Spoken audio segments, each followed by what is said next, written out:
story of this started somewhere in 1995. This was thrown up as an idea. This group was started because the end user companies using IT, they had no participation in the development of IT in the country. You know, in those days, if you recall some of the earlier CIOs, you know, he had something called MATE, Manufacturers Association of Information Technology. This is for the IT manufacturers. And then the service and the software companies got together to form NASSCOM. But the end user industry was totally unrepresented. So this association began to get CIOs to participate and decide the fate of information technology in the country. And this is not to be just a users club or a CIO club. This is meant to be a user movement. So that is how it began. How did this idea come into being?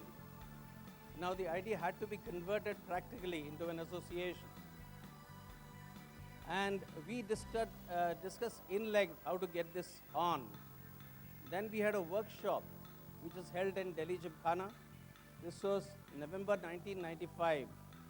And we had called in a lot of people because this was to begin with CIOs participating. You know, people are called IS managers then, information system managers. And we had called in, we expected about 30 people, and more than 50 people turned up. The whole hall was streaming with people. There were people that were even outside.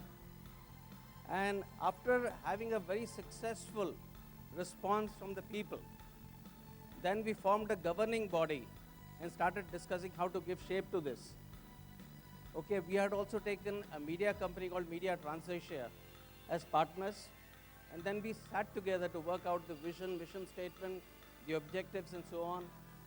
And then we had a grand launch on May 1996 at the Taj Palace Hotel, and we had some chief guests like Dr. N. Seshagiri and so on.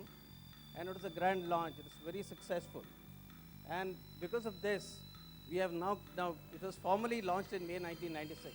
So we have completed 20 years. We are in the 21st year.